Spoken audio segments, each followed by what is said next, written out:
Hello, everyone, and welcome back to another Dice Saga hobby hangout. So, I think Matt and Sarah will be joining shortly, and I think Matt may have just joined. So, let me just add Matt into the chat.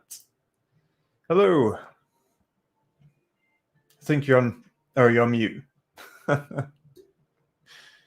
All good. I'm assuming you're on mute for a reason, but we'll leave it at that for now. So yes, I'll be working on. In fact, I've just finished off my. Pardon me. I just finished off my X-Men units or box set even, so that's obviously pretty happy with that. I'm now going to be moving on to. Well, in fact, I did a poll on Instagram to see which box I'm going to be doing next. So that was between Spider-Man. We had Tales of Asgard, so Asgard. What was it now? Guardians and Black Panther box set. So we had the different box sets, and obviously, threw it out there to see which one I'm going to do next. So happens Spider-Man triumphed over Black Panther, Asgard triumphed over Guardians, and then between Spider-Man and Asgard, them two actually came 50-50, which was awesome as well, but didn't really get what I wanted. So we ended up basically what the plan is now to paint them simultaneously. So I'm going to paint Spider-Man first, and then I'm going to paint Thor, and then Miles Morales, then Loki, that kind of thing. And on top of that, well, tonight, in fact, I do have a bunch of guys coming over again, friends, family, coming over next Friday. So that's going to be pretty cool to play Marvel United again.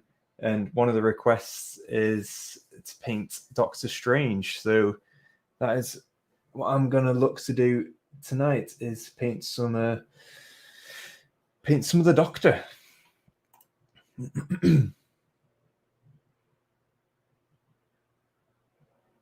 Yeah, so Matt's working on some Blood Knights, it looks like, down below, which is pretty cool. So Matt's going to be the faceless and the the mute guy tonight, well, for parts of tonight anyway, due to personal reasons, but regardless, it is what it is. Faceless and voiceless, there you go. Matt talks to me in a private chat, so all good. Yeah, no worries. That's all good, Matt. So yeah, it's been pretty busy. I'm feeling a bit under weather, so we'll see how long this stream actually lasts. So it depends on how much adrenaline I get whilst I do it. Because I love doing hobby hangouts. So yeah, we'll see how far I progress with the painting. And I think Sarah said she may be joining us soon as well, which would be pretty cool. I'm not sure. Oh, in fact, no, I think Sarah's going to be painting her Massive Darkness, I believe it is, terrain set, which would be, again, that'll be nice. It'll be good to see on screen. Let's bear with me a second. Hopefully the music and everything is coming in okay. Fax Painter, evening. Oh, totally different topic, but there's the new Jurassic Park or Jurassic World trailer is out. Anyone else see it? I absolutely love it. It's got like all the old crew, all the old cast back as well. Oh, it's just going to be cheese, isn't it? It's going to be just all fun. I'm all for that. Having a good time. So yeah, you can't take Jurassic World too seriously, can you? But it's good for Cyberpunk players. Bit of inspiration. So Matt, if you just joined now, Matt will be the voiceless, and there you go. Matt is actually putting in chat now. How many Jurassic movies are there now? I've lost count. Yeah, there's a fair few. There is, I think from the original, there's 3 there, I believe, and then Jurassic World 2. There's 5. I like to say 5 movies, and this will be the 6th. I think. Could be wrong.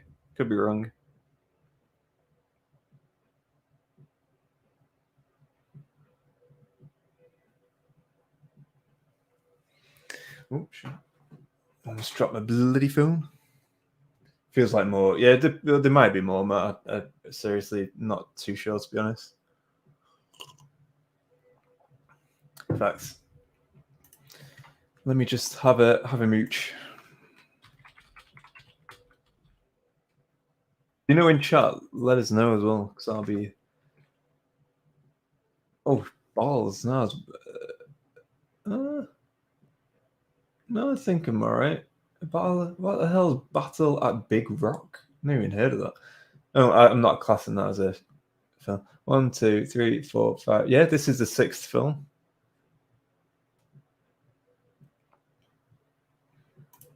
Nice.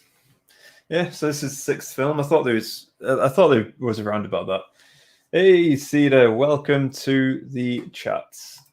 Glad to have you here. So Matt will be chatting to folks in the actual chat itself. He has to be the voiceless and the faceless one this evening. But that's all good. And Sarah may be joining us too, which would be very cool.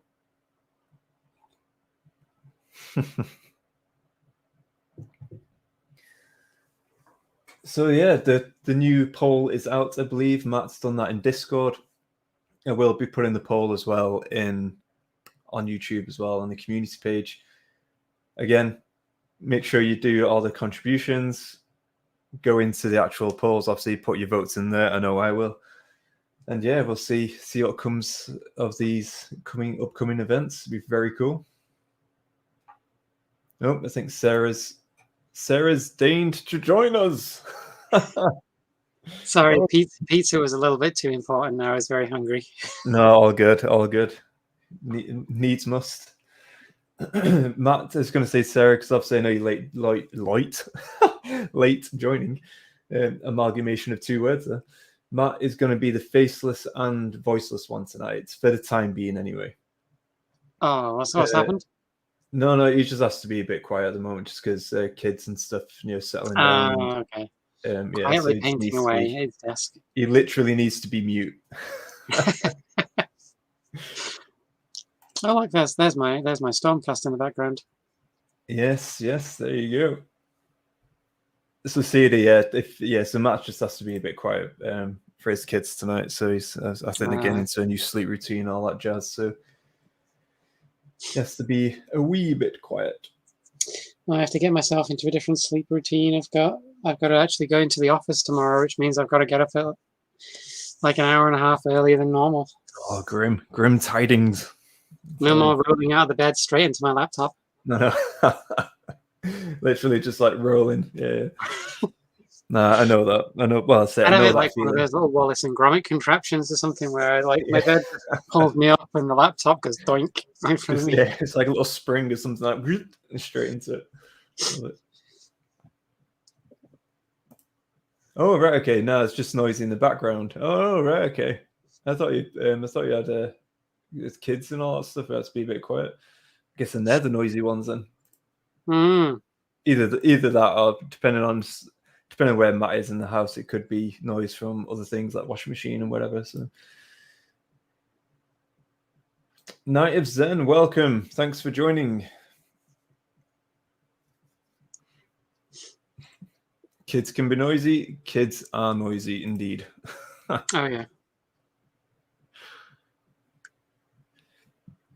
Well, yeah. So, Sarah, what are you working on tonight?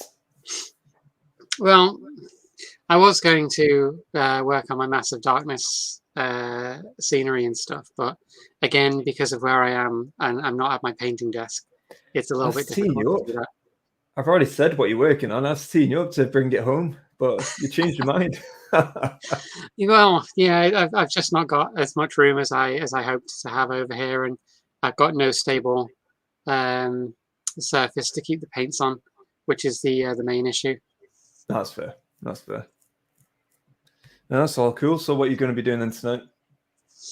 Well, I was sorting out my Massive Darkness stuff because I'm like waist deep in all these cards. Oh wow. A lot of sorting and arranging there, dear Lord. Oh yeah. Look at these beautiful dice. Oh yeah. And marble as well. They're looking really cool. So yeah, I was getting all of my boxes and stuff like that sorted out from the original Massive Darkness over to Massive Darkness 2. Right. And I realized a lot of the mobs, they've reduced the mobs down now from 12 that they used to be maximum to 6.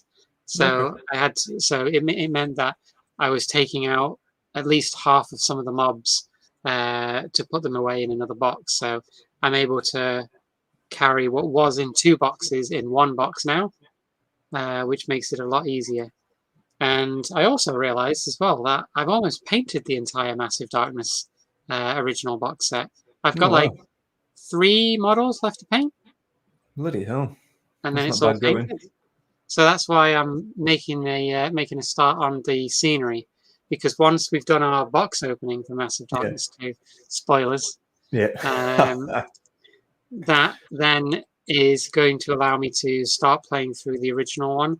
Because one of the things that they did in the Kickstarter, and was a little bit of an issue with the original Massive Darkness, was it was a little bit unbalanced. And they wanted to sort that out with the new rules. So they put together like this little kit that came with the Kickstarter. This one. Okay. And it's basically an upgrade pack for the original Massive Darkness, using elements from Massive Darkness 2, all the upgraded character classes, the enemy cards, the scenery and stuff like that. But still using the original campaign missions. So there's like 17 campaign missions from the original that have been brought over to Massive Darkness 2. And the other thing they had was another box here with all the upgrades for the Zombicide crossover. And there's an extra campaign mission in that to have the what's it called now? The giant zombie dragon, necromantic dragon, as one of the bosses. So we've got to get started on these campaigns. Is depicted here in this glorious image of him. That does look cool.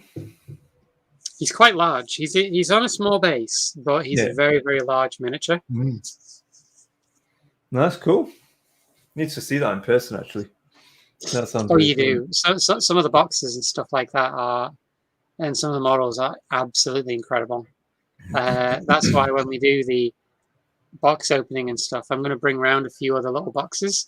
So we might not do it as part of the unboxing of the base set. But you can have a look at it, and then I'll work on that separate.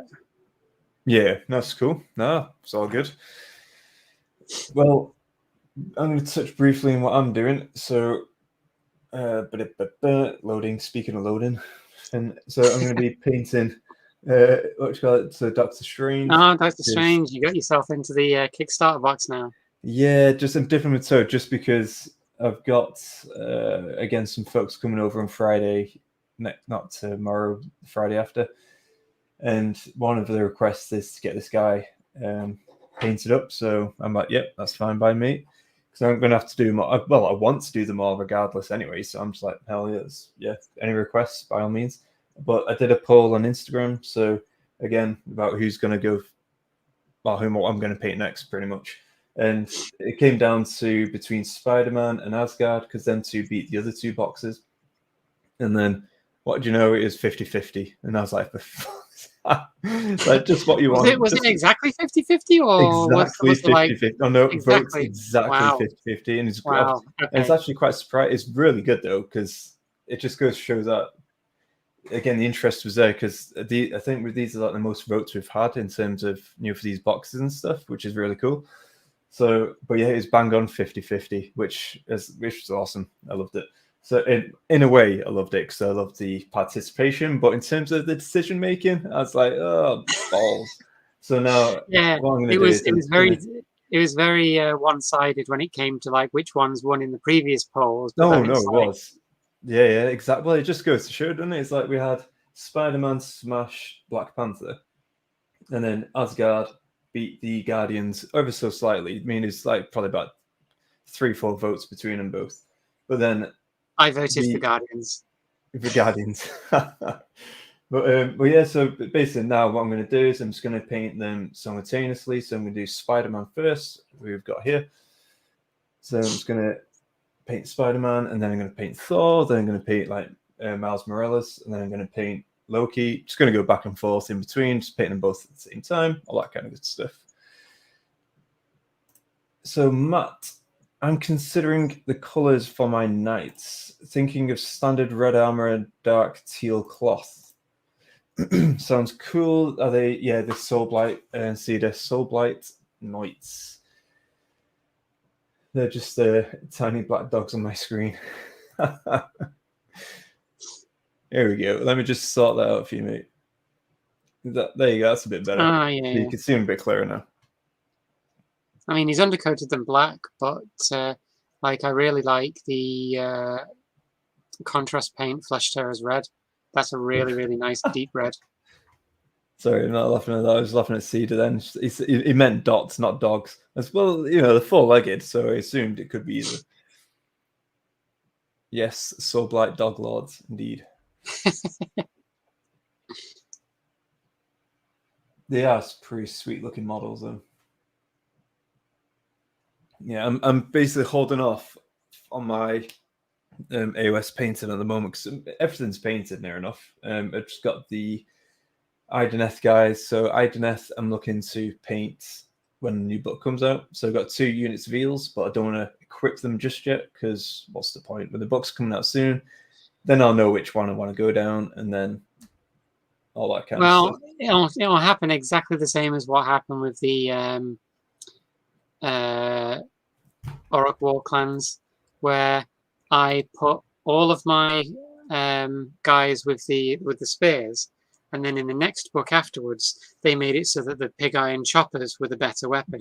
So yeah. I equipped them with that, and then in the next book, they made it so that the spears were better, and they were the ones that gave you more wounds on the charge.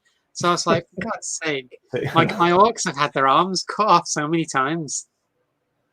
So yeah, exactly that, and yeah, hence why I'm just holding off and just seeing how it goes. And I'm assuming, I think we talked about it briefly, but I'm assuming that there's only going to be like one new character going to be released, and that's the hero that you get in that big Fire Slayer Ideneth box.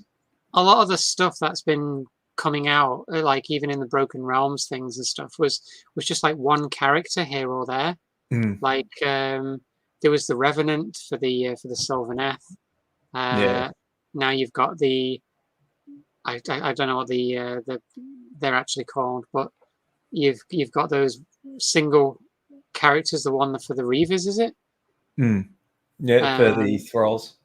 For the Thralls, yeah. And he's based around that, allowing them to do like extra stuff with attacks or shooting, depending on what Thralls he's buffing. No, exactly that. So I think it's I mean, which is good in a way, meaning that I don't need to necessarily invest in a whole bunch of new stuff, which again for me is a good thing because I've spent a bloody fortune recently on Marvel Zombies. So oh yeah. I didn't realize how much I'd spent on this Massive Darkness until it arrived. It arrived in 2 massive boxes. Yeah. Because my folks were here when the postman turned up, and my dad brought this massive box into me whilst I was working, and I was like, oh, I didn't realize that was that was due to come, because I didn't get a postage thing or anything in my emails. And then he said, like, yeah, this is the smaller of the 2 boxes, and I was like, what? Oh man.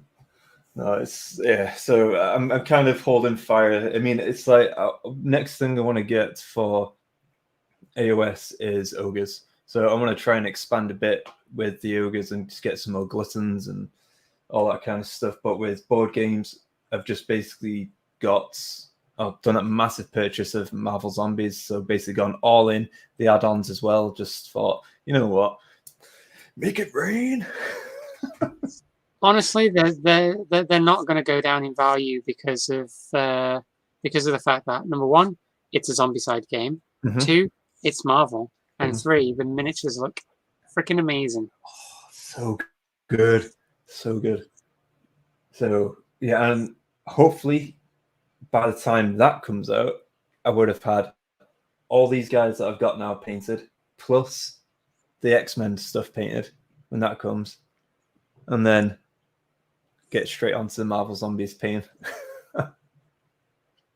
I honestly can't wait till Marvel United X-Men comes out. That's going to be incredible. Oh no, the Sentinels. I want to use Apocalypse as well. Gambit. Oh, I just want to make the sound effects. You know, the cards. Oh, it's going to be so good. And yeah, there's so many characters in there as well that I want to use. Like, it's got Deadpool as well and stuff. So, it's going to be sweet. I just like the one thing that really caught me about it was like the first Marvel United is really good. It's really fun to play. Way more easy and fun to play than I expected it was. Yeah. It's funny, so that's the feedback I got from the guys, obviously family friends that came over. First time they ever played it, they got after the first game, they're like, right, we know what we're doing, and they don't play board games, but they absolutely loved it. I mean, they're still learning, like, and there's so much discussion going around the table, and they're saying like, oh, what about this? Oh, who are we going up against next? And Juggernaut, oh, he's really strong, isn't he? So do we need speed? Do we need? And they're all talking like this, and I was loving it. I was the villain, of course, but because I wanted the guys to talk to each other and have a great time. And I loved to see. And when they won, they beat Sabretooth and Juggernaut, and then as Magneto as well in between. One with Magneto. But when they lost, they weren't like gutted because it was in a really fun way. And then when they won, they were all like, yeah. And I absolutely loved it. Even though I lost, I just didn't care. It was so good to see. Anyway, sorry, Sarah. It's kind of what I like about the difference between competitive and cooperative games is even in a competitive game, you're not discussing your strategies with your opponents. It's all going on in your head. And you've got to spend the majority of your time either bluffing or trying to misdirect people. And in a cooperative game, there's so much talk about how to defeat things because you're against an AI technically. And when everybody basically tries to work together to complete the goals, it's a completely different atmosphere. And one great thing as well is that none of them had an overly like dominant kind of and personality in a sense of whereby they were just like, why are you doing that? No, you shouldn't do that. You should play this card. No, play this. None of that. Like, play this card or play that card, or you're telling each other. They're all just trying to help each other, but not in a forceful way. So it was all very communal, fun, like just happy, kind of great time in that sense. And that's why they can't wait. They wanted to play tomorrow. And I was like, no, I already had plans going to the movies, but I was like, next Friday, yeah, sure. I think as well, I've asked Mike from Blame the Dice. We are going to try and get a game of Nemesis on the last Friday of February. So I'll take some pictures. I'll let you know how it goes. And this will be sort of like my learning experience for it. So that, when we actually play with Jono and stuff like that, we can have a little bit more of an idea, like how you and Jono played Twilight Imperium before I got involved. Hopefully see how it goes then. Because I'm going to watch the video on it, have a proper read through the book on how to get it set up, how everything plays, so I've got a much better idea when we start actually having a game. And then I'll take a bunch of pictures, see what happens. No, too right. No, I am really looking forward to playing this game, and to be honest, so many like different games that I'm really like looking forward to playing. It's like I've even got my dad coming around actually on, when is it now, Saturday or something, and we're going to play Odin's Ravens as well. So it's quite a simple game from what I've seen and what I've read, and I've dabbled with it a little bit myself, and it's a simple game, but it's something where I think it's just a fun to play game. So I think we'll see how it goes. And he's like a chess player. He's not really into those board games as such, but he's willing to give it a go. And so it's going to see how that goes. And If it's something he likes, then great. If not, so well, you know, more feedback regarding it as well. It's always good to get like non-board game players' views and stuff on some of the games as well. Yeah, no, for sure. Bloody hell, that was quick. I just drank green tea in 2 seconds. It's Wolfcom. Oh man. Now, next cup of water. I've gone from Star Trek to, what is this now? I think it's Moana. Moana. Ah, man. Anyway, guys in chat, what are you working on tonight? I've been waffling non-stop since I started. And Matt, well, obviously Matt can't talk at the moment, but he's working on his Soulblight guys. Sarah's going through her Master Darkness stuff. I would like to say cards at the moment. Deck building, sorting, arranging, all that jazz. And I have yet to even lay a brush on Doctor Strange. Too busy talking. Don't worry, in another universe somewhere, there's in a multiverse. Yeah. Yeah, I think I need to use some of that power. Open up a portal. Either that or use this time device and just there's that GIF that I always use quite often when someone says like, "Oh, what you work? How did you figure out that? Or how did you in work this is?" And so like use like Microsoft Teams. So I replied back to him with the GIF and of Doctor Strange, the eye, and he's doing that. He's like going around there quick. I was like, oh, it's so good. In how many of those realities have we painted our miniatures? Nah, exactly. None. This is the only one. Hence the pressure. Got to get it done. The Knight of Zen, my last heavy intercessor of his Desert Lions. Nice. Heavy intercessors look so nice when they're painted. The Gravis armor, I think, is really cool. No, too right. And then we've got Fax Painter, Orc Airwing, Death Copters, and Custom Dakar Jets. All right. I think I know what those are. I am not really au fait with 40k orcs.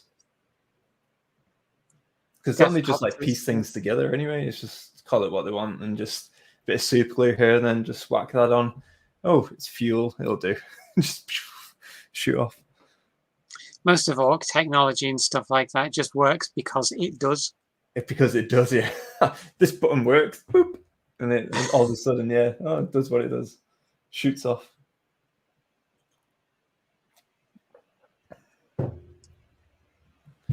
I think tonight as well, because we haven't done it for a while, we might have a look at some of the miniatures that people have been putting in Discord, because we've not done that for a while. Oh, yeah. And it's something which I wouldn't mind having a look at. I mean, obviously, me and Matt and obviously Sarah have been, we're in Discord often anyway, and obviously have a look at some of the pictures, all that kind of stuff. So, well, yeah, I must apologize to people for my absence and stuff like that in there, because I have been quite busy lately, and I've noticed all the messages and stuff like that piling up on Discord, and I've not been able to go in and like make any comments and stuff. So all the miniatures that we have a look at now will be new. Don't worry, Sarah. There's a universe where you've been absolutely nailing it. There's a universe where I reply to all of these. Exactly. What an amazing universe that sounds like. I know. You may be surprised to hear that I'm painting up some Stormcast. That is shocking. Shocking to tell you. Which Stormcast, though? There's so many of the really good models and stuff out for them at the minute.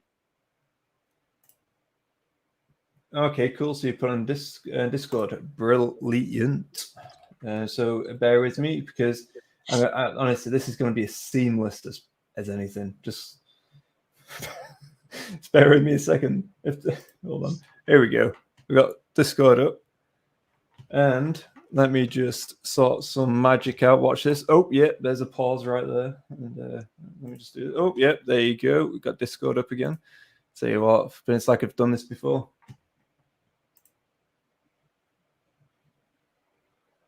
And just for a bit of giggles, because I've not done it for a while, play some.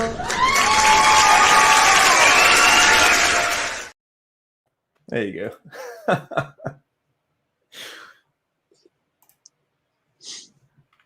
All right, so let me. Here's the Death Copters and the custom Dakar jet.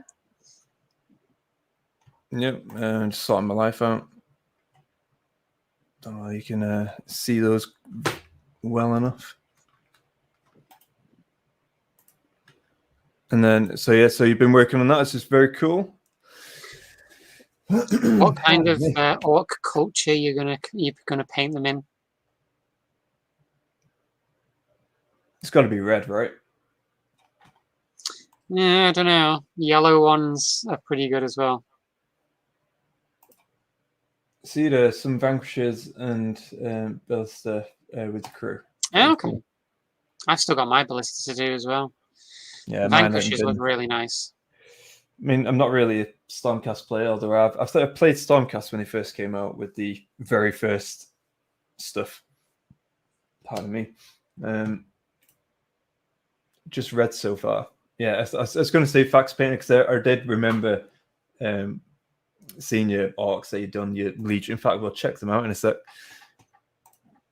I'll say that's just I've actually painted Mystique up now, so that's that done. Bit of a conversion with the heads going on here as well. I think we're deciding which one, or should I say, is it Spargle was asking which one is better in a sense. He's just asking for a bit of an opinion here, and for me, I don't know. I think Matt leaned towards the right. I was towards the left in a way, but I was towards the right. But I think if the one on the left had a bit of a backstory to it as to why he's got it covering his like mouth or that kind of thing, then I might be more for that, I suppose. I think probably the left one looks nicer. The right one looks a little bit too much like a Space Marine helmet, but I don't know. Is that what they're using it for? Is it being used for 40k? Is it being used for Age of Sigmar? Or yeah, no, I'm not too sure, but yeah, I think we've done that. Oh, there we go. So, oof, lots of orcs. Lots of orcs indeed. But honestly, smashing job on those, though. I mean, yeah, you've done those at such a pace to get all some those hard boys in there as well. Huh? There's some hard boys in there. Look, bottom right. Oh yeah. Oh, looking sweet. Sash, as well, has been working on this. This cloak looks pretty cool. I've already smashed a comment on there as well. This cloak is looking rather nice and weathered. Very envious of anyone that can do really nice fur. See that? Obviously, a bit of work in progress on this Cavalier chap. Sorry, that was rather loud. You're like, what? The Morngol model has one of those figures crushed under its grip. I've just recognised the gun that he's got there. That's the same horse the Morngol is killing. Oh. See the Sorry. no, it's loud. How many orcs? Yeah, that's there we go. So that was before. Oh my god, there's more. No, well, it's the one before actually. So this was done. So the one that we saw. I'm kind of going back in time at this point. So I'm going to skip to the finished miniatures now as well. But yeah, so we've got a lot of awesome. What a douche! Who puts that in there? Obviously myself, like. But anyway, so green is better. So this is what I'm saying. The pace that is fax. Wow, that is a lot. Very good. How long did it take from like starting to undercoat them to finish? Well, we've kind of got a history going. Oh, there we go. So 29th of the 1st. Then what is it? The 31st of the 1st. See a bit of green. And you're going in. 1st of Feb, more green. 3rd of Feb. You see some hints of red there. And there you go. Damn, that's like what 100 orcs in like less than 2 weeks. Very, very, yeah, quick succession. That's very good.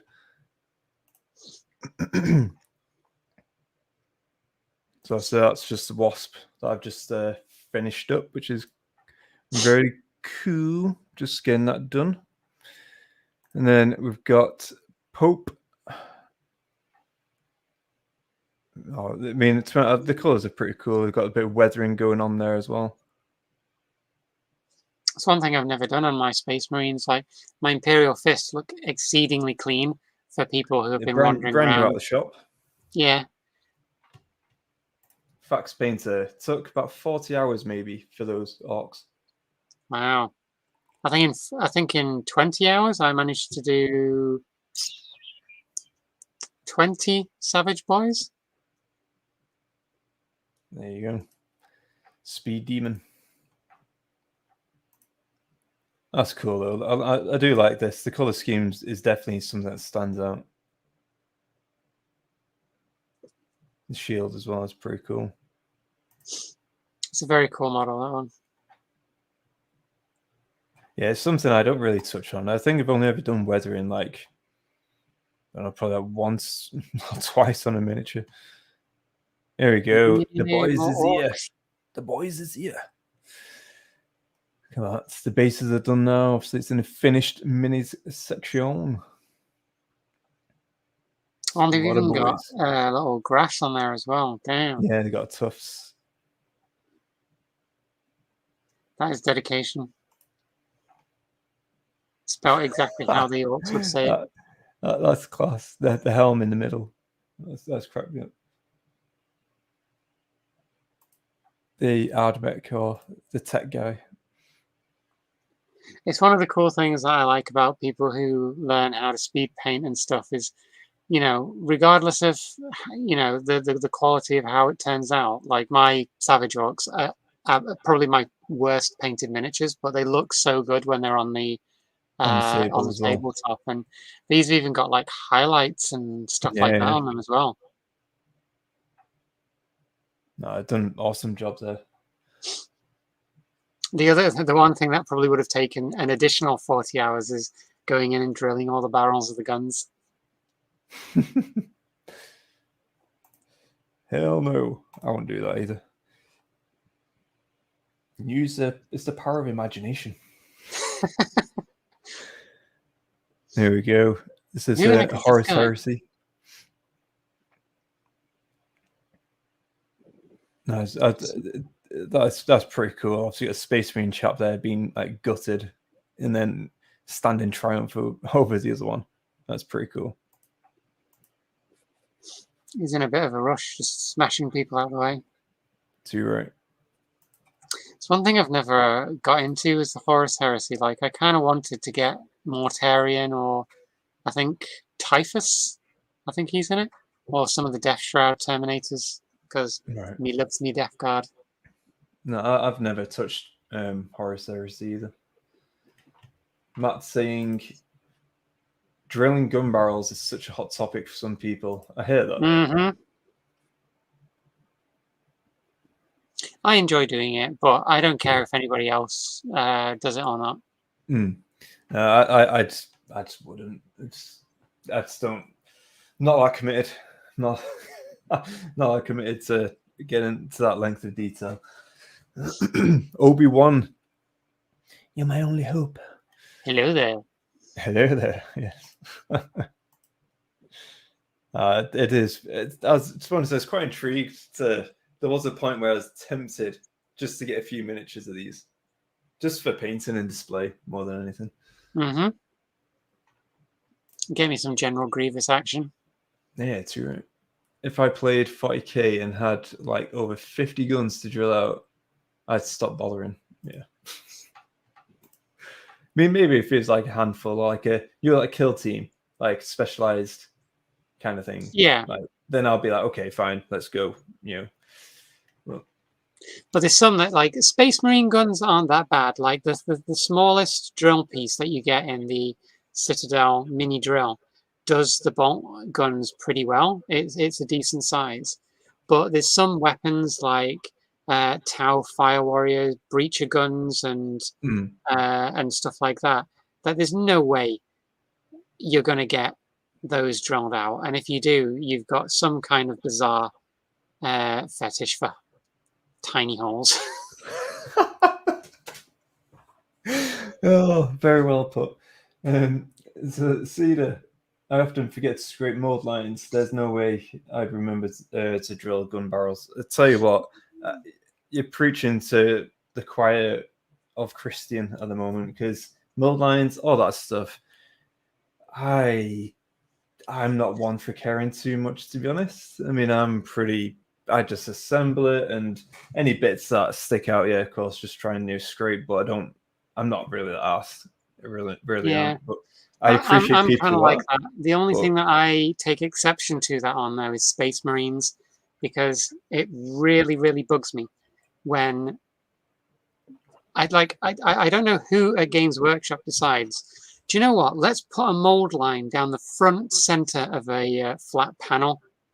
no, I can appreciate that. Fax Painter, yeah, the barrels are done now. Holy Zeus! So is that all on Fax? Is that for all those orcs you did that? That's impressive if that's the case. But don't carry it away. Not about yours. I'm not reading yours. A black dot does the same job. Yeah, true.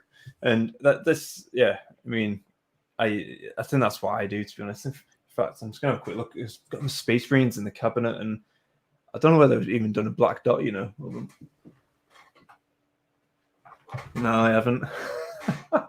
Easiest way to do them is like just paint the end black and then just go around the outside with a silver trim or something. Yeah, no, fully. I get that. It's just I haven't done that either. But these were test miniatures. I was just bashing out a few, but yeah. I haven't painted 40k stuff for a long time. So Same. Matt, damn, that's a niche within a niche. Something like our original channel, right, Matt? I think our narrative stuff was like narrative battle reports was, when we first started out, was a niche within a niche. I think within another niche. Fax Painter, all 150. All 150 orcs. Wow, jeez. Oh, damn. Cedar, your dwarf is looking rather cool, if I do say so myself. That's from Blood Bowl, right? I think so, yeah. And is that an Ungor in the back? Yeah. I'll tell you what, I'm loving this like little like adventure team going on here. It looks very cool. Looks like each one has a story to tell, which I like. Getting ready for some RPG action or something. The White King. It's quite a ghostly looking, I'd say. I like it though. It's very cool. That's from Stiga. Again, from Stiga. He's been working on the Vampire Wolf Lady, and Matthew, I do not have the book or know the name of this character, but regardless, looks pretty cool. I do like the pale wolves. Yeah. I like the red as well, because red for me, if it's a vampire, red's going to be on either the armor or on something. For me personally, it needs to be a little hint of red. For vampires, that is. Jean Grey, yo. Not going to show mine off too much. Got my own thing for that. What have we got here from Stefano? I'm not sure what miniature this is from, actually. Looks cool. Quite broken grotesque. his way out the stocks. Yeah, very grotesque. What do we have here from Stiger again? You got is that one of the zombies, I believe.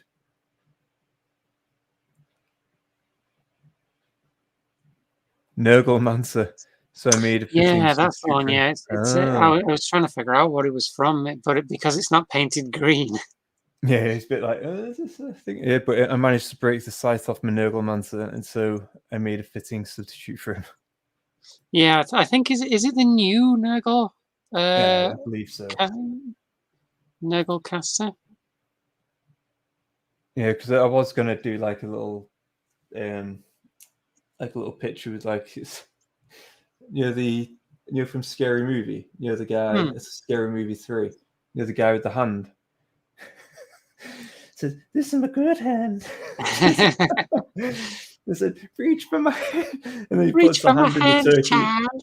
Yeah. And he puts like the hand in the and I think it's in particular mashed potatoes and starts stirring it and like, oh man, that's what it just reminded me of, the hand. Oh. So good, that bit. I love it. Blood Bowl, yes, Blood Bowl dwarf and Ungor head on a Cowder body. Right, okay. Is one of the heads as well off a Harlequin? I think the one on the left, it looks like a Harlequin. But they're very cool, very unique looking.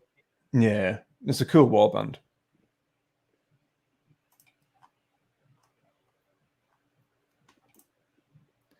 And who's this? Cedar Rifleman Jack Crowmore, a chosen man amongst the 95th Rifles, and a trusted sharpshooter for Captain Harry Swift's Silver Bayonet team. That's very cool. I like it. So is this for like the Empire? Yeah, this is part of the AOS campaign that he's submitting for his characters, I believe. I like it. I'm not too keen on sort of like the weird medieval Renaissance type outfits and stuff that they gave a lot of Empire. I much prefer stuff like that where they actually look as if they've got a proper uniform. Yeah, I can appreciate that. Not my best work, but they're tabletop ready for some Skyrim Minis.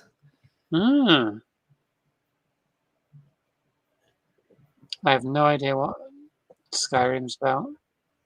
Well, Skyrim, I've played the RPG, obviously PC game, so I know the computer game. I don't know what the actual miniature game is, but those miniatures do look cool. Even though you said not my best work, they still look rather good. Yeah. Still done. Still taking some time to give them some decent bases as well. Yeah. The Knight of Zen, Gravis Captain from his desert. This line. is my favorite Gravis Captain that they've ever done. Amazing miniature, and I love the Bolt Storm Gauntlet. Yeah, the whole armor, everything just looks very beastly. It reminds me of like the Hulkbuster. Yeah, it does a bit. Yeah, like proper, like just like thick and cedar. It could be it was some sort of 40k head.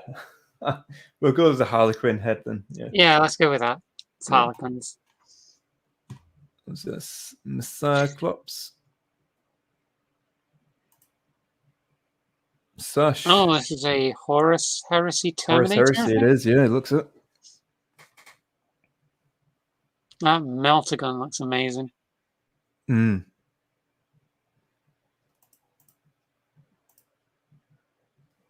Liking the cloak as well. Has he got an axe in his hand there, or is that like a sword scabbard thing? What on the right? Oh, in his right hand, yeah. Is that an axe? Yeah, it's an axe. Yeah.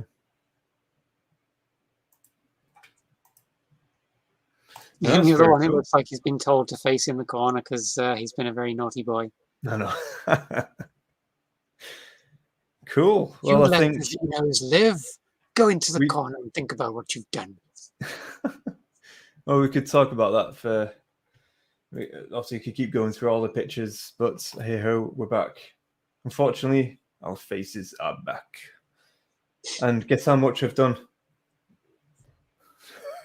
Oh, wow. That's so much more than you did last time. Been talking for, what is it now? How long have I been streaming for? About almost 50 minutes without doing absolutely anything. That's not great, is it? Let's just be honest there. All right, let's start Doctor Strange. We'll let Matt entertain you with his mutes, jazz hands. Just do that. Really want to see those fingers. I'll tell you what, if you want to have a go with your Ogre Moor tribes and stuff like that again, over the weekend, because the coin of the month is Orc War Clans, I had to go into Games Workshop and go buy some stuff to get my coin. I remember you saying, yeah. Like the needy baby that I am.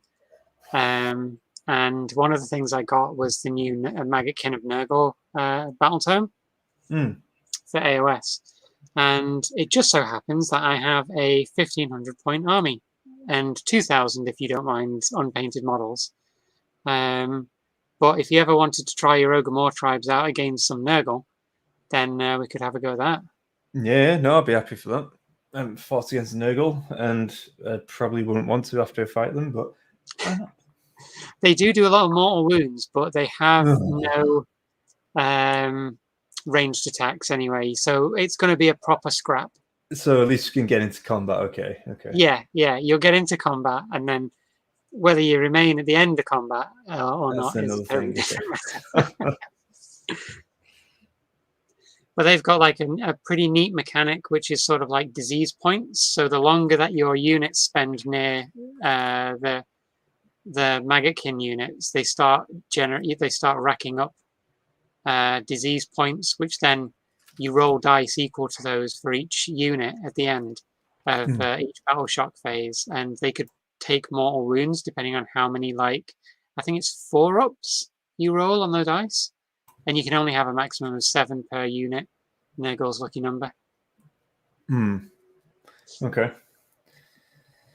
So if you get in combat, kill them quick.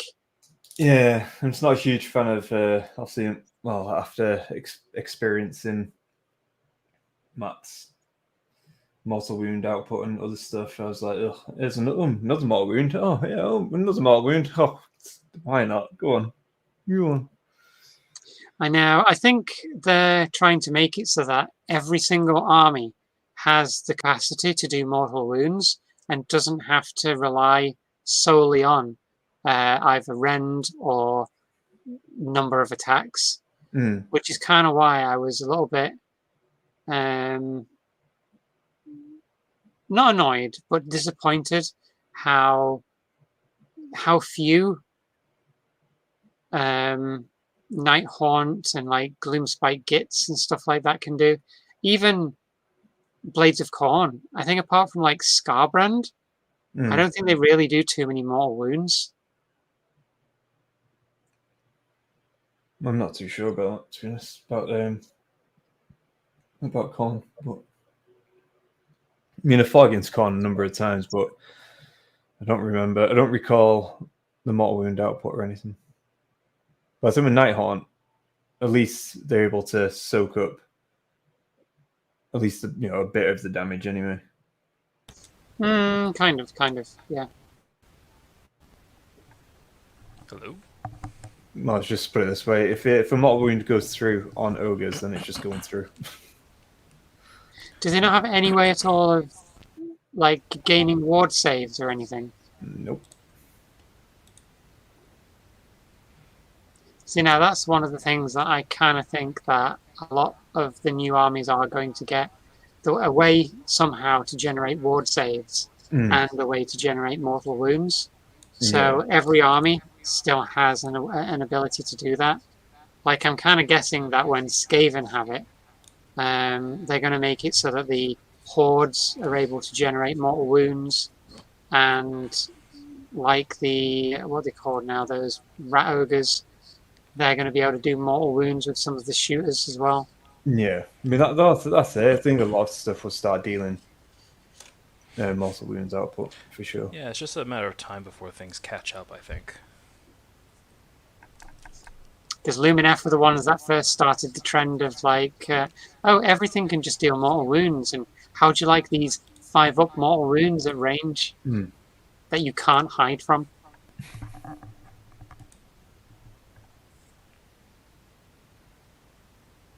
And then Teclis has got his like mortal wound shockwave type thing that just deals mortal wounds to every unit within range of him.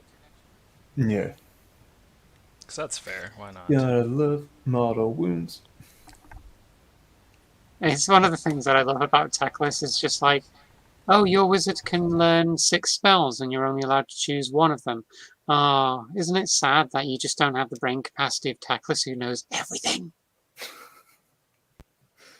Just everything. Like, he doesn't even have to work for his intelligence. Somebody else goes, I've just created a new spell. And Teclis is like, and now it is mine.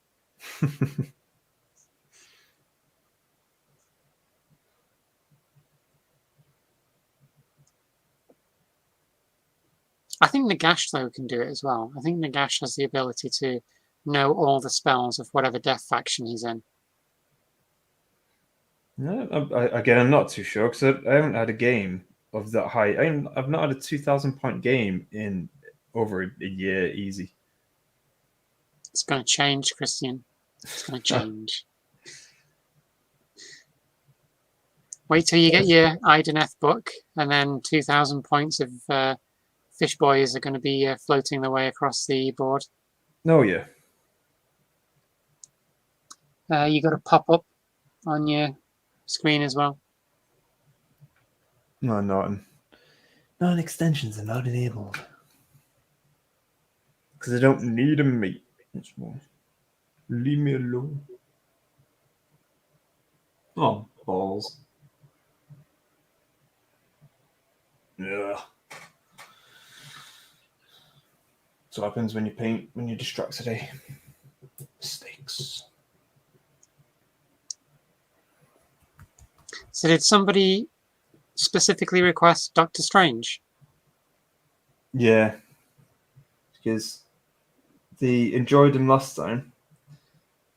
And then obviously now they're like, ooh, since you're painting him, should I do this guy? So yeah, sure. Can you paint this one for me, Christian? Can you paint this one? If we put our order in beforehand, can we get painted miniatures when we play? Pretty much. Which I don't mind at all, obviously, because they're all going to be painted at some point. So why not go in whatever order people choose?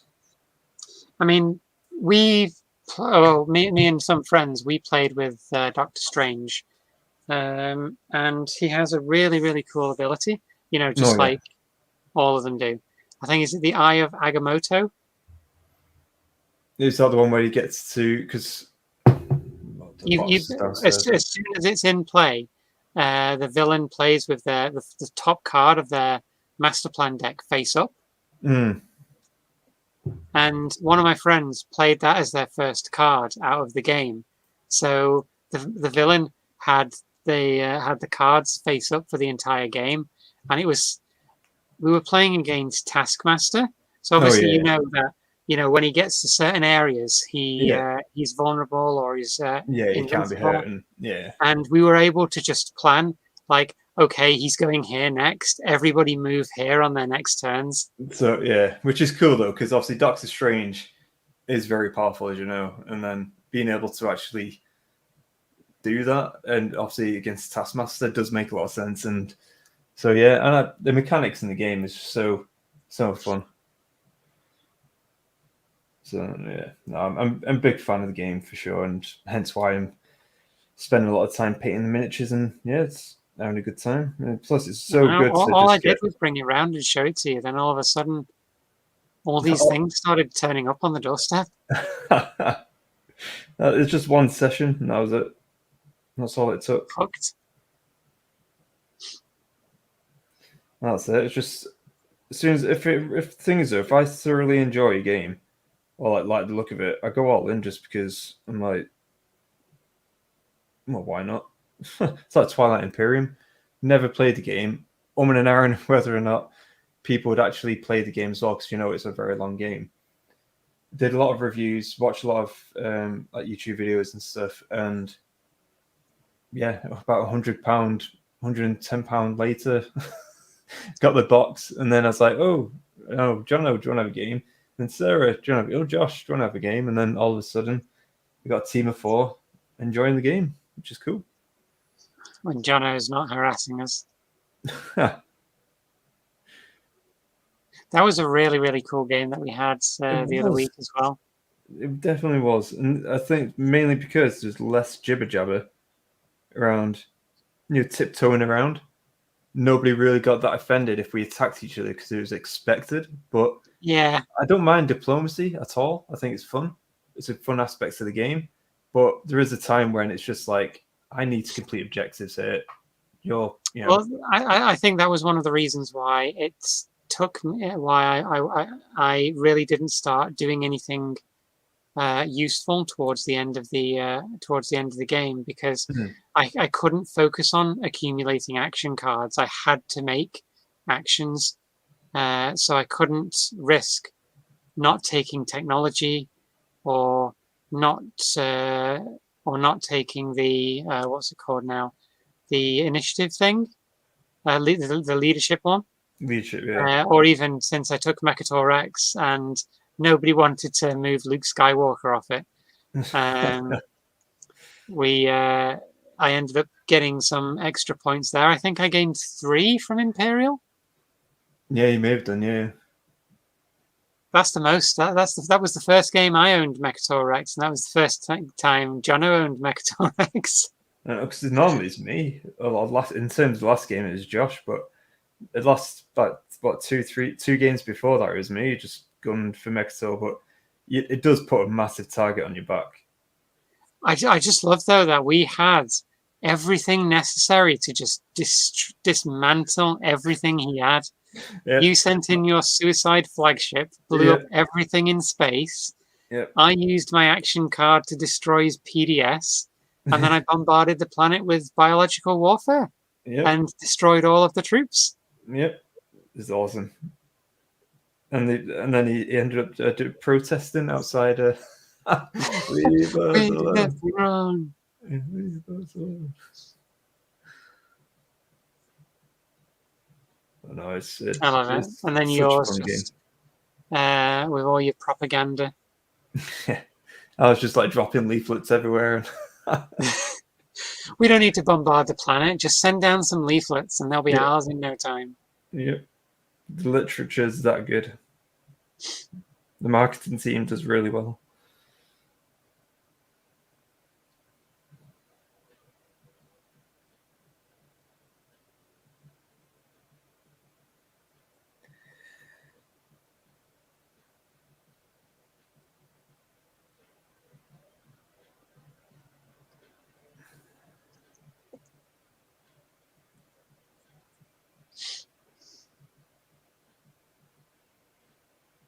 There you go.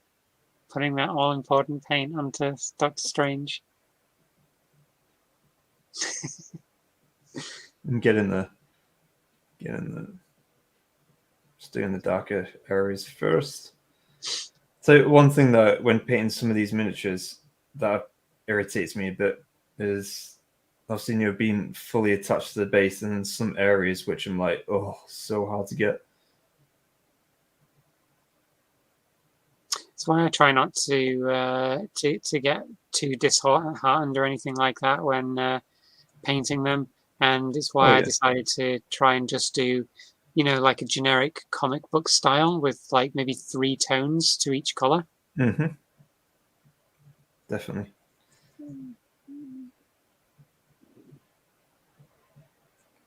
I mean, it's like the paint jobs that I'm doing on these are, well, to be honest, to my standard, to be honest, in a lot of ways, whereby I've not really spent like a huge amount of time on one miniature for such a long time. I mean, since I did my Courage and Overlords, because now I just thoroughly enjoy a bit of speed painting, get them tabletop ready, have a bit of fun with it, and that's where I'm at now in my painting life, if you like. Christopher, hi guys, hope all is well with you. It is indeed, friend. Hope you're doing well as well. But did you see how long it took me to paint that one Crow Boy? Who's this? The Merc Knob. with Banner. Oh yeah, you're the one that you did on Instagram. Showed on Instagram. Yeah. Yeah, go on. 20 days period from start to finish. Wow.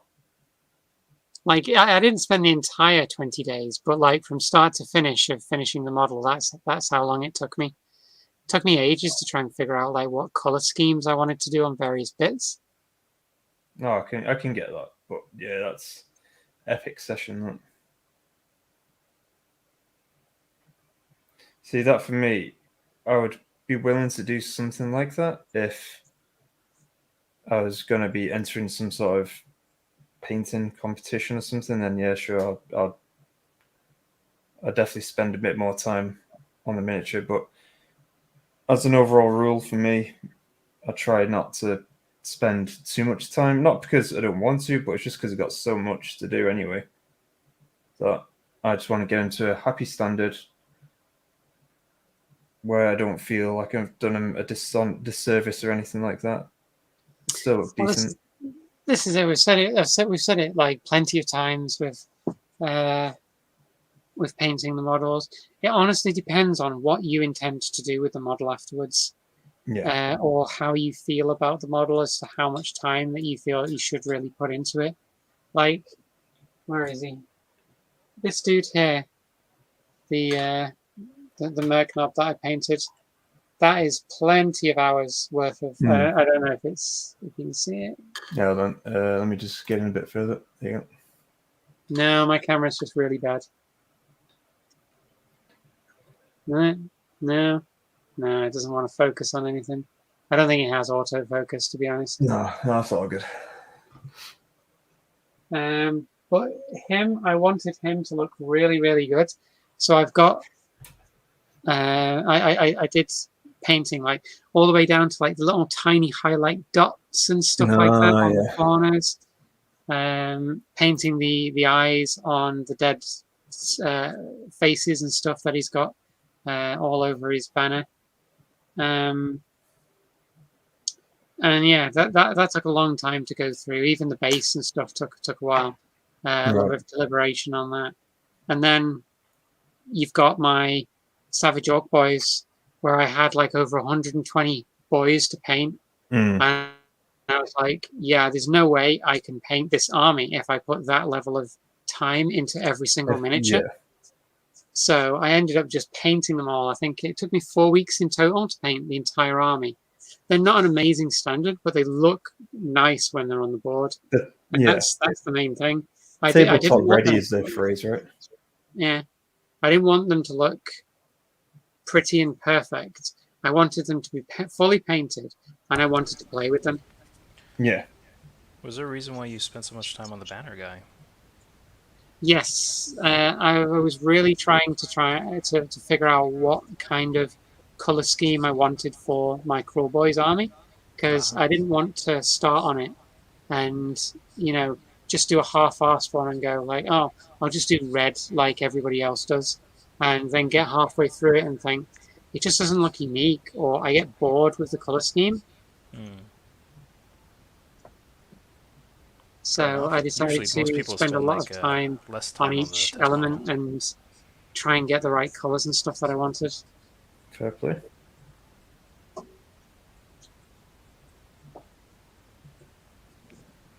So guys in chat as well, what's the longest you've ever spent on a miniature? I think a single miniature for me, anyway, 12 hours. Mine was the frigate.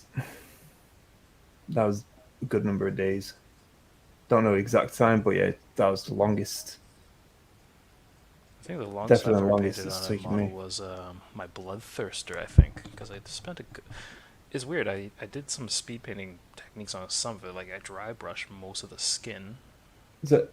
But like I spent a long time on the armor panels and the just the little details, I guess, trying to make it look nice. Not sure why, but it was fun. I think it was the first big model I ever painted either as well, so maybe that's why.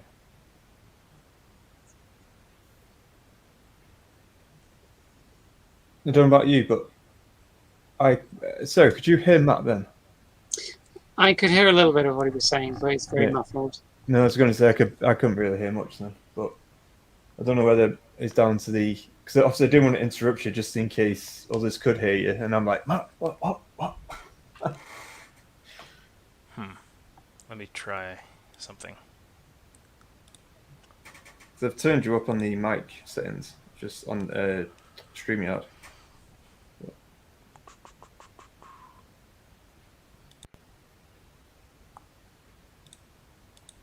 Hello? No? How's that? Any better? It's still a little bit muffled. Is it maybe the distance between your mouth and the mic? Well, I mean, it's right next to my face, so it shouldn't be.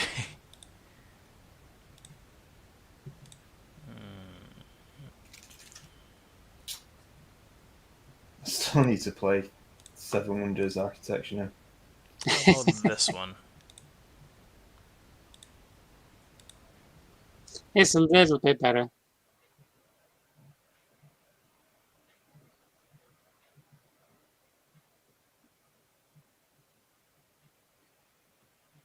Yes.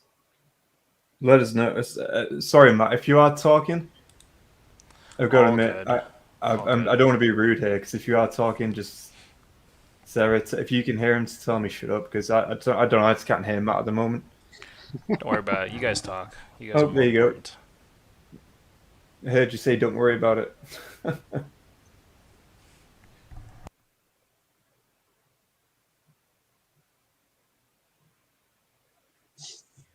So, Fax Painter, maybe 15 hours on a single mini.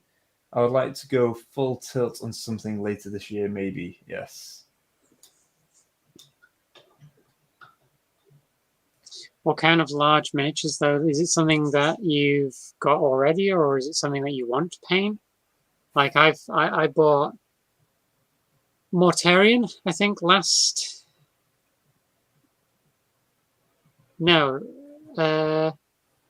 December 2020, and he's still in pieces in the box. So like I haven't even got around to that. I bought Be'lakor the day he came out. I bought Teclis the day he came out, and he's still in pieces. Yeah, I've not even started painting them.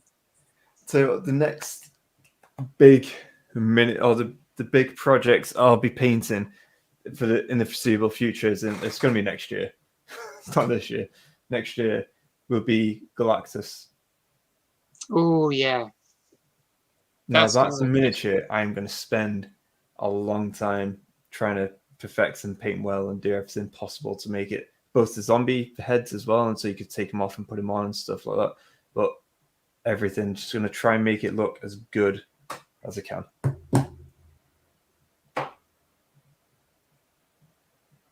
I really wish that I'd got the Cthulhu one, but when I actually saw the Cthulhu miniature in, well, I say miniature, but you know the statue of Cthulhu, when I saw it in person, there's no way I could have found space for that in anywhere. It's so big. Yeah, that's what I mean. So I have got space for sure. It's just the case, especially by that time as well. You know, things may be different overall, and who knows what will happen in that space of time. But regardless, I have space at home as well. So, but yeah, it's going to be absolutely awesome when I get that. And again, it's a game that I want to introduce the guys to who play Marvel United, because they love the co-op element, they love Marvel. So I'm going to look to introduce them to that as well. Christopher, Great Unclean one, 2 weeks to paint. Oof, the Great Unclean ones are pretty nice though. Liking that. They do have a lot of body. Yeah. Cedar, yes. Matt has been lost in the wilderness, but now he's back. Fax Painter, Lord of Change for a mate.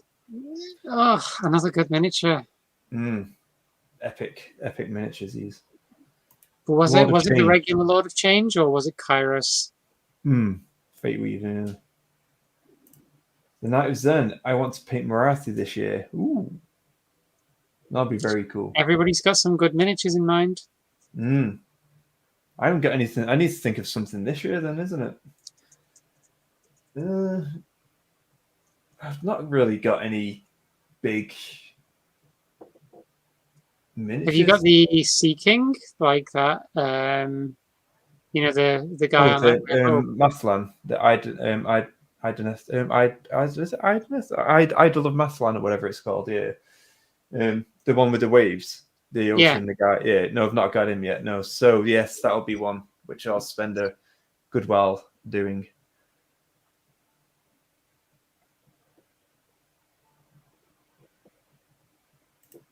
Oh, so it was a third-party version. Ah, okay. Fair. Be interesting to see that. If you got any pics, put them on Discord. That'd be cool. Alejandro, once more. Here I am. Could be waiting for you for over an hour. Chair. I've only had this chair for like a year, and it's flipping. But then I get to work from home, so it's constant squeak. You've worn it out. Yeah. Need to lose some weight.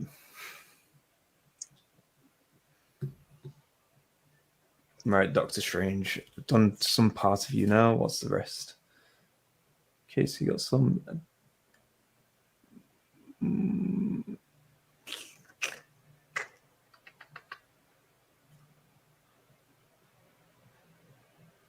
Looks like black. Okay. Different shades of blue and then black. I can handle that. That's fine. Let's do it.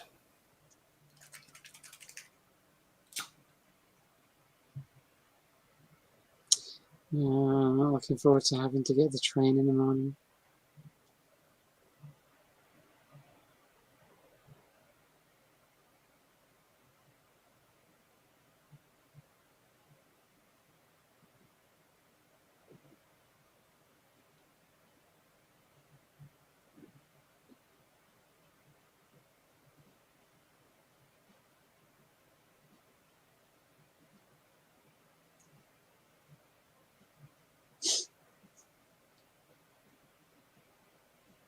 I've actually got Lord of the Rings, the card game as well, that I need to try out.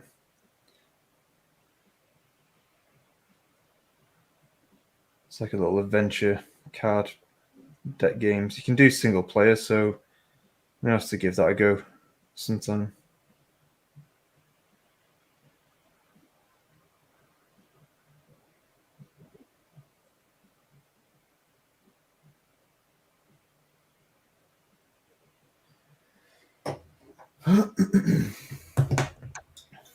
All right, the next color of blau.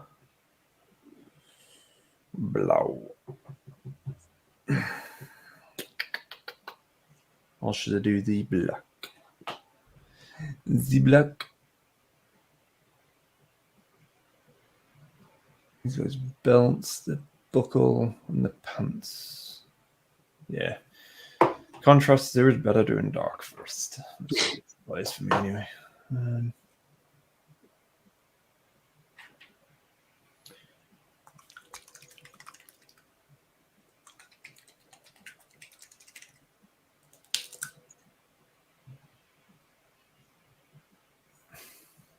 See, Matt's coming along quite nicely there with his knights.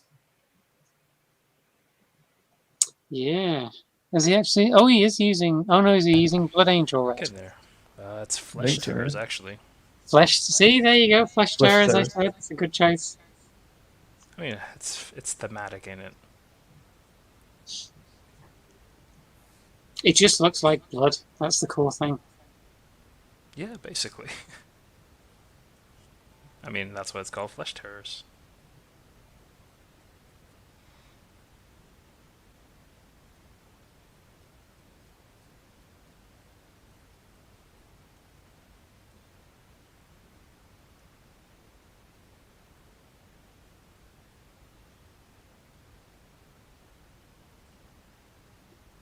You see the little story that I put up about the Catacombs book, the Warcry book that I read. Was it, sir? Did you see the little story that I put up on Instagram about the Warcry book that I read? Yeah, I was going to say I did see your little review on scoring as well. I think is not the best, should I say, in terms of. No, I mean an overall 5 out of 10 for the book, purely because it was a very, very basic plot, which I could have forgiven if the ending wasn't so bad. Not what you want. Was it just not very well written? It's not that it wasn't well written, it's that it was very anticlimactic. Like, without giving too much away, the plot was we need to get the thing to the place. And lots of different Chaos warbands wanted to get a hold of the thing to take it to the place. And the characters were really good. I enjoyed reading about the warbands. It made me far more interested in the backstories of each of the different warbands in the 8 points and stuff. And they wrote some decent main characters. But when it all came to getting the thing to the place, there was a big fuss about, oh my god, this is a really important thing. This is a really important thing. Archaon's going to look upon us favorably if we bring this thing to him. And after the big climactic battle, and only one of the warbands was left, and they had hold of the thing, they die, somebody else takes the thing, and that's the last you hear of it, and that is literally the end. The epilogue is like a page and a bit. Oh, that's... Yeah, that and does so sound you like climactic. So this thing that everybody was battling over, someone else now has it, and what's happening to it?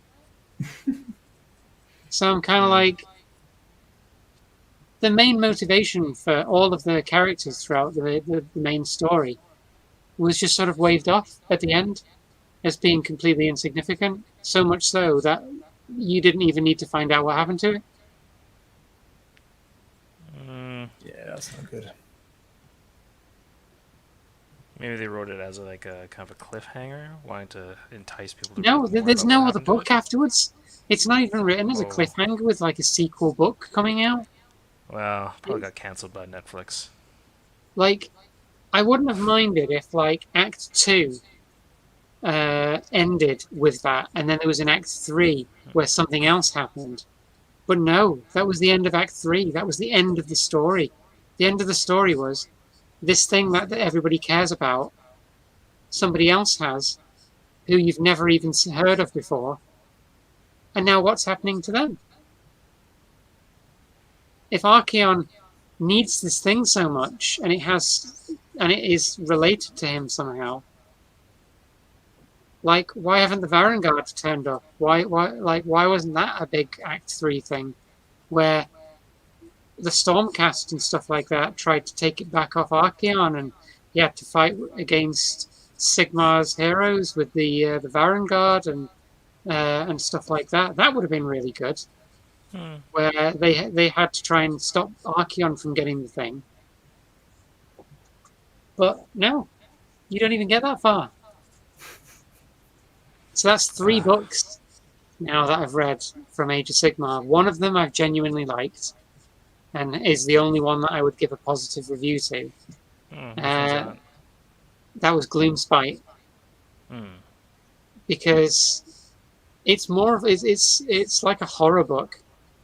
They do a lot of really good building up the tension at the beginning of like the build up to the Bad Moon and stuff like that, and I thought that was really, really good. The characters were a bit meh. Some of them were good, some of them weren't. Like the engineer that seems to have like OCD or some kind of like tic. She's just really annoying. Always the engineers. And the whole Act 3 thing was just really, really good. But then the third one, which was Shadespire, is literally one of the worst books I have ever read. Ouch. I hated the characters, I hated the descriptions, I hated the ending, and I hated the plot. I read it because I thought, I don't know anything about Shadespire. Maybe this will be interesting. And apparently the person who wrote it also loved Shadespire, so much so that 2/3 of the entire book is dedicated to descriptions of what things in Shadespire look like, rather than who the heck are the characters that you're following around, and why do you care about them? Yeah. That does not sound good. But I've got plenty of other books that, I've spent plenty of money on, and I've not learnt my lesson yet, and I'm still going to read. There's always hope. I know. Gloomspite, with it being the first one that I read and it being so good, I was like, oh my god, I can't wait to read more Age of Sigmar books. Then I read Shadespire, and I was like, why am I ever going to read another Age of Sigmar book after this? But I think it might just be down to the author, because I got the first omnibus of the Gotrek and Felix books, and I was flicking through the table of contents at the front, and I saw this name. I think it's Josh Reynolds. Josh Reynolds is a good standard, isn't he? Like, I saw his name in there, and I was like, why does this name seem familiar? I was like, oh no, he wrote Shadespire. Oh, did he? Oh, ouch. I don't know. Josh Reynolds has always been pretty alright. I've read a few of, like, the shorter ones, I think. Or one of the more, this was a short story. And I decided to go and have a look at it. So, I didn't read any of the rest of the book. I was like, I'm going straight to your short story, and I want to see if it's just Shadespire or if it's you. That's the problem. And I read it, and yeah, there was some bits in there that was like, yes, this is your writing. And I just don't like his style of writing. That's fair. Fair enough. My least favourite parts about it is when he does stuff like, and then this was going to happen, but then it didn't. It's like, that's not how you build up tension. Well, it's built your tension, but in a different way. Yeah. So your anger. Got your blood pressure up. But yeah, that's my rants about the books anyway. Like, yeah. It's one of the reasons why I'm kind of worried about if they do decide to do like a TV series. Is it actually going to have good writing, or is it going to have like some really dodgy zero payoff type stuff that is just sequel bait? Yeah, true. Sorry, I'm just going to catch up on a thing in the chat. So it's Christopher. I still have Bellicor and Archeon to paint, but currently working on my Stormcast Eternals backlog, working on full bolt throwers. Got a fair bit to do there, my friend. I think everybody's got a Stormcast backlog somehow. That's what these hobby hangouts, meant for. To get cracking on your hobby and get next to nothing done. We need to do one that is just dedicated to Stormcast and painting Stormcast. Oh, here we go. Cedar. I don't think Josh Reynolds writes for Black Library anymore. Yeah, I wonder why. Sarah, what did you do? What did you do? I mean, he must have some good stories that he's written, otherwise he wouldn't be an accomplished author. No, of course. I'm quite intrigued. I have read a lot of Warhammer books in the past as well, so I'm quite intrigued to see what else he's actually done. I checked my entire library of what I've got as well, and I've got nothing else written by him. So I've got quite a few by the same guy here, C.L. Werner. I've got quite a few written by him, including Lady of Sorrows, which I'm really looking forward to. Is that the Lady Olinda one? It is, yeah. Right. Because I won't say anything. I've listened to the audiobook of it. Any good? Yeah. Since I've told you my overall thoughts on some of the other books, like. Well, I was gonna say you can do. For the Lady Olinda, it does give you a lot more insight, which I liked in terms of the cities and different types. And it's not all like happy days. There are some grim cities there, and it's pretty. I like that, and like the friction between them. But I expected to see a lot more of Lady Olinda. Is all I'm going to say. That was my only kind of beef with it. That was more of like an expectations thing rather than a quality thing. Yeah, because the book itself, it was good and all that stuff. It's happily listened right to the very end and all that stuff, no problem. But it's just, my expectation was different going into like the Beast Race book. I was reading the is it a blurb that's on the back? The blurb. And it's a very, very basic plot as far as I can tell. I'm hoping it does as good as the Blood of the Everchosen one, where they actually do some decent characters and stuff in it. But the plot is very, very simple. Beastmen want a thing, Sylvaneth don't want them to have that thing, and so they battle. Yeah. Nope. He did Soul Wars, and Soul Wars isn't bad. I enjoyed Soul Wars, the audiobook, that is. And the guard. Yeah, Shadespire's ending is really, really bad. It all boils down to this. This was basically what the one of the characters said. I made you do this because I wanted to. And that was not satisfying for me to read at all. No, I can get that. Appreciate it. There was like one little nugget in one of the chapters, I think chapter 7 or something like that, one of the earlier chapters, where the main character is talking to one of the female Stormcast, and she goes into like some of her backstory and her thoughts on various things. And you always see the Stormcast as just these iron, like these gold golems and stuff like that. There's no real person behind that mask.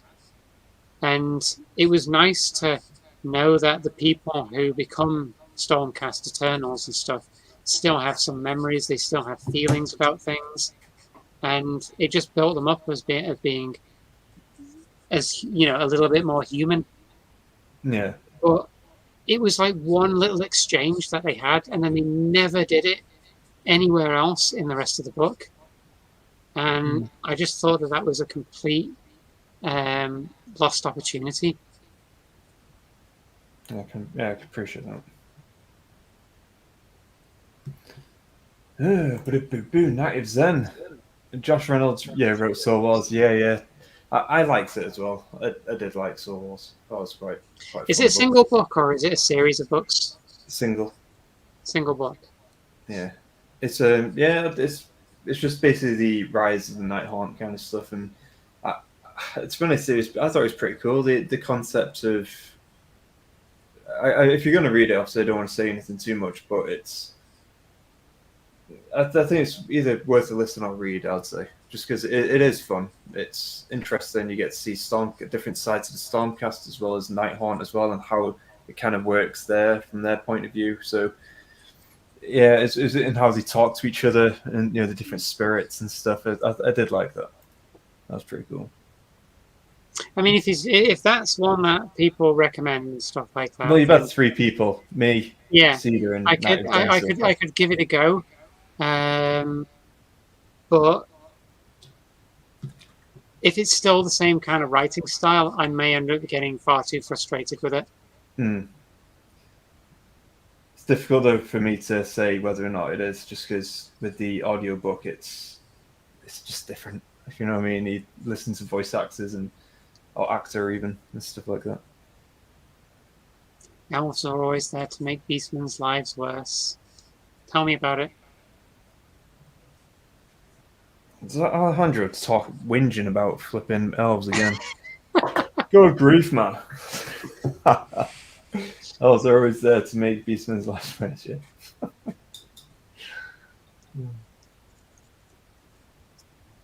My ogres are on the way, friend. Do not worry. We will eat elves. Use their bones as toothpicks. I don't know. There's not too much meat on an elf. No, that's it. It's gonna be hungry. You like eating hungry little hippo. chicken satay sticks? Hmm? You like eating those little chicken satay sticks? No. It's an appetizer. That's it. Ready for the main course. Which are beastmen. That's going to eat everything. Also try Dominion if you haven't read it, Sarah. That was very good. Is that one by Josh, or is that just a good book? I didn't get Dominion when it came out because after reading Shadespire, I thought, you know, the game tie-ins might be a little bit bland and just there specifically for a tie-in, but didn't stop me from getting Beastgrave and Harrow Deep and Diachasm. I did it. So, I'm just looking through my audiobooks. I thought, again, it's not one for you necessarily, but I thought The Court of the Blind King was alright.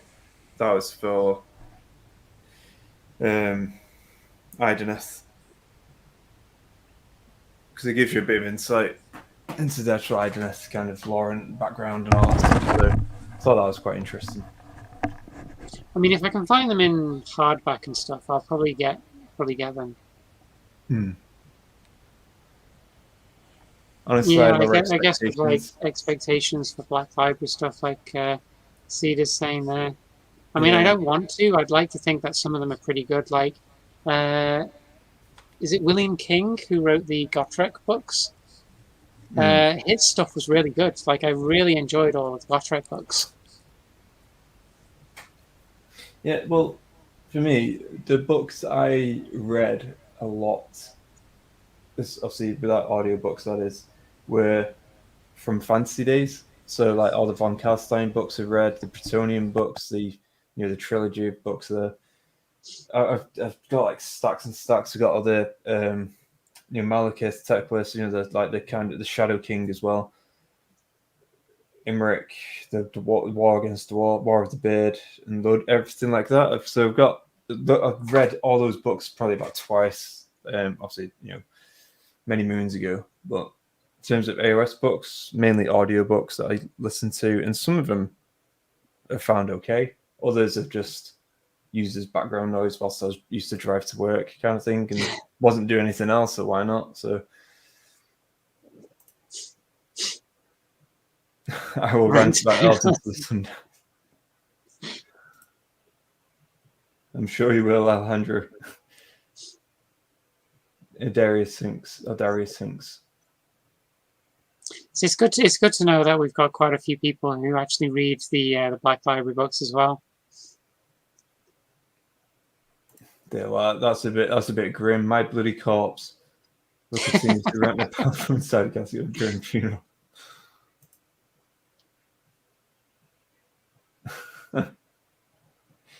Rolling down into the hole, and all you can hear is bloody elves. No, bloody elves.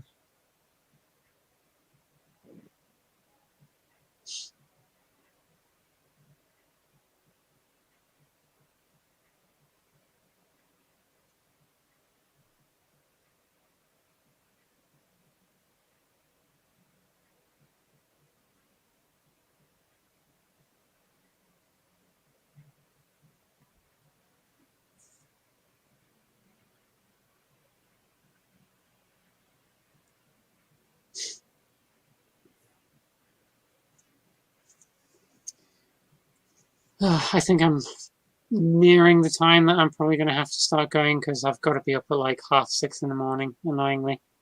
Got to be in the office tomorrow. To be honest, I've lasted longer than I thought I would. I think I'm just going to see how much more I can do with Doctor Strange's gear, and then might shoot myself as well. I'm sure Matt... In fact, we'll see what Matt's progress is. Let's have a look. Right, there you go. He's made some good hobby progress right there. Got the red. That's about it. Have you dry brushed the rest of it there? Yeah, I did like a gray overbrush, like a strong overbrush, and then a white dry brush, and then I did the red over top of it. So it gives it a bit of a gradient. That's very cool. I look forward to destroying them with my orcs. I'm sure you will.